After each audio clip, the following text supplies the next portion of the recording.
22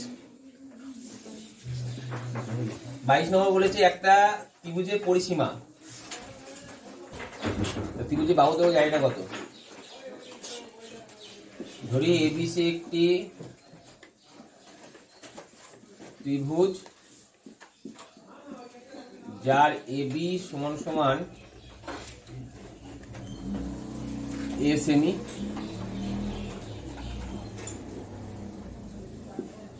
BC সমান সমান B semi, আর AC সমান সমান সি সেমি। তাহলে প্রথম দিয়েছে, প্রথম শর্ত অনুসারে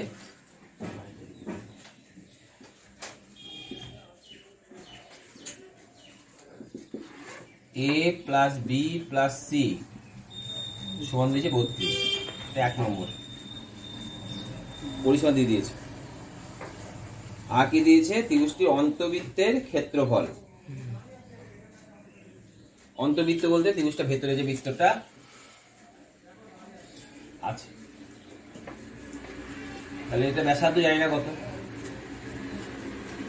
আমি বলেছিলাম একটু আগে এই অঙ্কটা হচ্ছে অঙ্ক নম্বর 23 এর মতন একটা। ধরি অন্তবৃত্তের ব্যাসার্ধ 8 সেমি, তাহলে এটা একটা ত্রিভুজ। ত্রিভুজ এর অন্তবৃত্তের ক্ষেত্রফল দিয়েছে কত?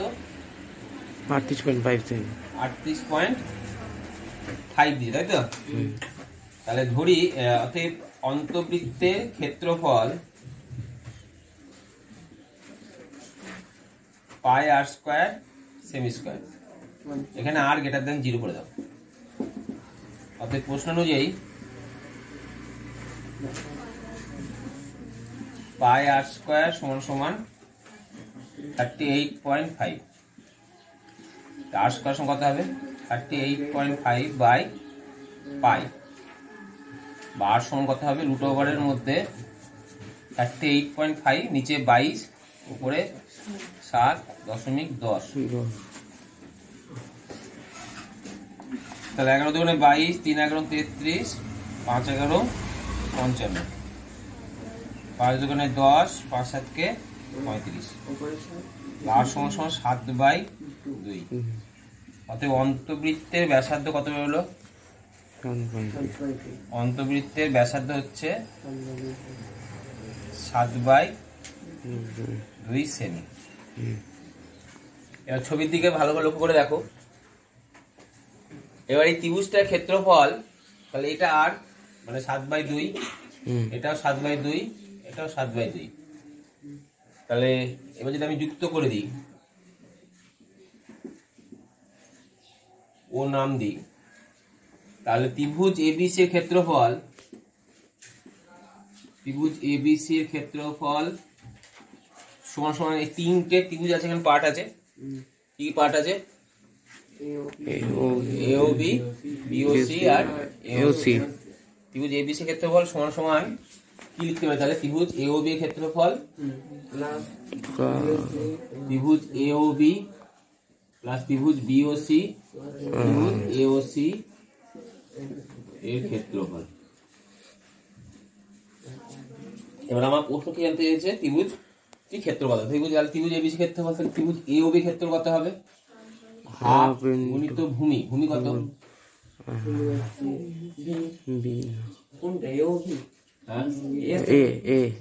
উচ্চতা কত? 7/2। আর বের করেছি, 7/2 বের করেছি না?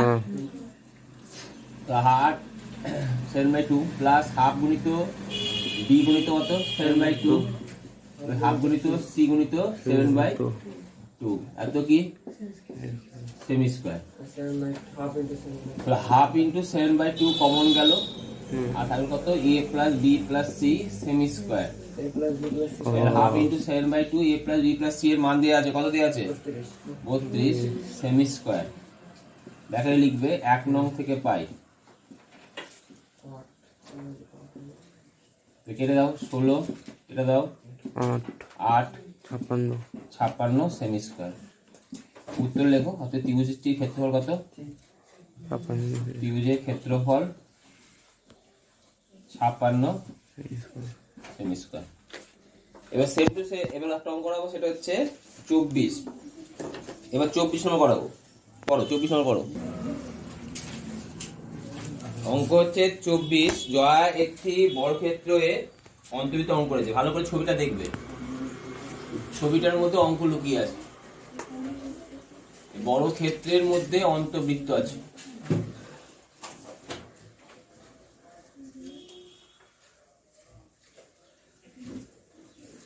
বড় ক্ষেত্রে অন্তর্বৃত্ত আছে। এবার বলেছে যে আবার তারপরে এবং ওই বৃত্তটি আবার একটি সমবাহু ত্রিভুজের পরিবৃত্ত। এই বৃত্তটার মধ্যে আবার একটা সমবাহু ত্রিভুজ আছে।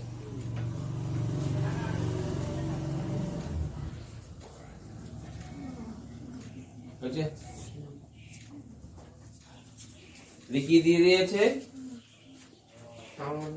সমবাহু ত্রিভুজের বাহুর দৈর্ঘ্য দিয়েছে 4√3। 4√3 সমবাহু ত্রিভুজের বাহুর দৈর্ঘ্য। যদি আমি একটু আগে শিখিয়েছিলাম, মনে পড়ে তোমাদের, যায়নি, একটা সমবাহু ত্রিভুজের পরিবৃত্তের ব্যাসার্ধের দৈর্ঘ্য কত হয় বলেছিলাম, সূত্র শিখেছিলাম, একটা শিখালাম।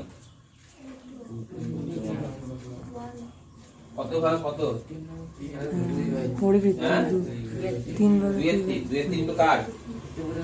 ত্রিভুজের উচ্চতা। তাহলে আমি এইখান থেকে অঙ্ক শুরু, ভেতর থেকে বাইরে যাবো, ঠিক আছে? তাহলে সমবাহু ত্রিভুজের বাহুর দৈর্ঘ্য দিয়ে দিয়েছে। তাহলে সমবাহু ত্রিভুজের বাহুর দৈর্ঘ্য কত দিয়েছে? সমবাহু ত্রিভুজের বাহুর দৈর্ঘ্য 4√3 সেমি। অর্থাৎ সমবাহু ত্রিভুজের উচ্চতা √3/2 ইন্টু বাহু সেমি, 2 × 4, 2 × 3 সেমি, সমান কত সেমি? 6 সেমি। অর্থাৎ সমবাহু ত্রিভুজের পরিবৃত্তের ব্যাসার্ধ কত হবে?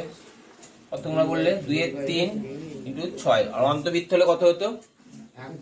1/3 ইন্টু 6 সেমি। কত হলো? 2, 4 সেমি। তাহলে আমি সমবাহু ত্রিভুজের পরিবৃত্তের ব্যাসার্ধ পেলাম, মানে এইটুকু। পুরোটা কি তাহলে? ব্যাস। অর্থাৎ সমবাহু ত্রিভুজের পরিবৃত্তের ব্যাস কত হবে? 4 × 2 মানে কত সেমি? 8 সেমি। এবার 8 সেমি, দেখো এইটা 8 সেমি, তো এটা বড় ক্ষেত্রে কি আবার বাহুর দৈর্ঘ্য না? অতএব বড় ক্ষেত্রে বাহুর দৈর্ঘ্য কত হবে তাহলে? বড় ক্ষেত্রে বাহুর দৈর্ঘ্য হচ্ছে কত সেমি? 8 সেমি। এর অঙ্ক কি জানতে চেয়েছে? বড় ক্ষেত্রে কর্ণের দৈর্ঘ্য। বড় ক্ষেত্রে কর্ণের দৈর্ঘ্য বের করব কি করে? বড় ক্ষেত্রে বাহুর দৈর্ঘ্য দেওয়া থাকলে কর্ণের দৈর্ঘ্য কি করে বের করতে হয়? বাহু√2।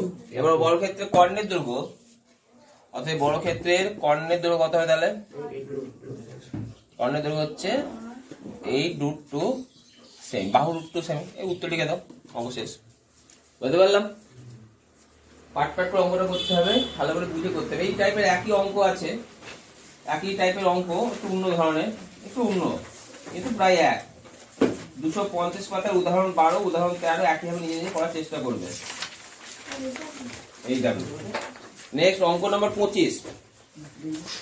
অঙ্ক নাম্বার 25 কি বলেছে?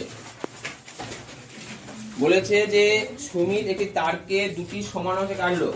একটি অংশকে বর্গাকার, অপর অংশটিকে বৃত্তাকারে বাঁকালো। তাহলে সুমিত একটা তার নিয়েছিল, তারের একটা অংশকে বর্গাকার আর একটা অংশকে বৃত্তাকার করলো। বৃত্তাকার তারটি বর্গাকার তারটি থেকে 33 বর্গ সেমি বেশি জায়গা আছে। তাহলে বৃত্তাকার ক্ষেত্রফল বেশি কার? বৃত্তাকার তারটি অপেক্ষা বড় ক্ষেত্র। তাহলে তারটির প্রকৃত দৈর্ঘ্য কত? ধরি তারটির প্রকৃত দৈর্ঘ্য 4x সেমি। তারটিকে সমান দুটি অংশে ভাগ করা হলে প্রত্যেক অংশের দৈর্ঘ্য হয় 4x/2 সেমি, 2x সেমি। তাহলে একটা অংশ কি করেছি, বর্গাকার। 2x এর মধ্যে একটা বর্গাকার নিয়েছি আর একটা বৃত্ত করেছি। তার মানে বর্গক্ষেত্রের পরিসীমা হচ্ছে 2x সেমি আর বৃত্তের পরিসীমা কত সেমি, 2x সেমি। তাহলে দুটো পার্ট করলাম। হ্যাঁ, বর্গক্ষেত্রের পরিসীমা কত, বর্গক্ষেত্রের পরিসীমা হচ্ছে 2x সেমি, আর এদিকে বৃত্তের পরিসীমা কত হবে, 2x। বৃত্তের পরিসীমা হচ্ছে 2x সেমি। আর বর্গক্ষেত্রের পরিসীমা থেকে বাহু দৈর্ঘ্য কিভাবে করতে হয়, অতএব বর্গক্ষেত্রের বাহু দৈর্ঘ্য কথা বলো, 4 দিয়ে ভাগ করবে তো, তাহলে কত হয় 2x/4 সেমি, মানে x/2 সেমি। ক্লিয়ার? যদি বাহু দৈর্ঘ্য পেয়ে যায় ক্ষেত্রফল করতে হবে তোমরা সবাই। অতএব বর্গক্ষেত্রের ক্ষেত্রফল কত হবে, ক্ষেত্রফল কত হবে, x/2 তার কি হোল স্কয়ার সেমি স্কয়ার, মানে কত হয় x²/4 সেমি স্কয়ার।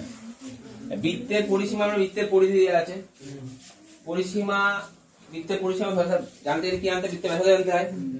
ধরি বৃত্তের ব্যাসার্ধ কত, ধরি বৃত্তের ব্যাসার্ধ r সেমি, অতএব বৃত্তের পরিধি কত হবে তাহলে 2πr সেমি। অতএব প্রশ্ন অনুযায়ী কি লিখবো তাহলে, প্রশ্ন অনুযায়ী 2πr সমান সমান কত, 2x, 2 কেটে দিলাম, তাহলে r সমান কত হবে, πr সমান কত তাহলে x, r সমান কত হলো x/π, তাহলে x পাই মান কত 22, উপরে কত 7, তাহলে বাই x সমান সমান 7x/22। ক্লিয়ার? কি আর হ্যাঁ, ও তাহলে কত হবে, তাহলে আমি কার মান বের করব, r সমান কত হবে x/π, তাহলে x/π মানে x ইনটু উপরে 7 নিচে 22, অতএব r সমান সমান 7x/22। অতএব বৃত্তের ক্ষেত্রফল কত হবে, পাই ইনটু 7x/22 এর স্কয়ার সেমি স্কয়ার, তাই তো? পাই মান কত 22/7, 22/7 গুণিত 7/22 কবার হবে, দুবার, ইনটু x² সেমি স্কয়ার। বুঝতে পারলে সবাই? তাহলে 7/22 কবার হয়, দুবার হয় তো। আর দেশ কি করবে, 7 কেটে দাও, তাহলে 7/22 x² সেমি স্কয়ার। বুঝতে পেরেছো? এবার কার ক্ষেত্রফল বেশি, তাহলে প্রশ্ন অনুযায়ী কি লিখবো, অতএব প্রশ্ন অনুযায়ী তাহলে লিখবো 7/22 x² মাইনাস x²/4 কত, কত 33। তাহলে বা এখান থেকে কমন গেল কত, থাকলো কত 7/22 মাইনাস 1/4 33 বা x² সমান কত, লসগু করতে হয় 22 দুগুণে 44 লসগু, 14 মাইনাস 4 × 11 সমান সমান 33 বা x² সমান কত লিখবো, উপরে 33 হবে ইনটু 44 হবে আর নিচে কত হবে 3 হবে। বুঝতে পেরেছি? একবার ডাইরেক্ট করলাম, ভালো করে দেখে নাও। ছোট গুণ আছে, গুণ খেলে ভাগ হয়, ভাগ হলে উল্টে যায়, উল্টে গেলে 3টা নিচে আসে, 44টা উপরে যায়, কেটে দিলাম। বা x সংখ্যার কথা, x সংখ্যা হবে √11 গুণিত 11 গুণিত 2 গুণিত 2 বা x সমান সমান 11 গুণিত 2 সমান কত 22। উত্তর কি আপনি চেয়েছে, 4টি প্রকৃত দৈর্ঘ্য। 4টি কত বলেছিলাম আমি, 4x, তাহলে লিখবে কি, অর্থাৎ 4টির প্রকৃত দৈর্ঘ্য কত হবে, অর্থাৎ 4টির প্রকৃত দৈর্ঘ্য কত হবে, 4টির প্রকৃত দৈর্ঘ্য 4 গুণিত কত, 4 গুণিত 22 সেমি সমান সমান কষ্ট হয়েছে, বুঝতে পারলে? এই তোমার হচ্ছে অঙ্ক।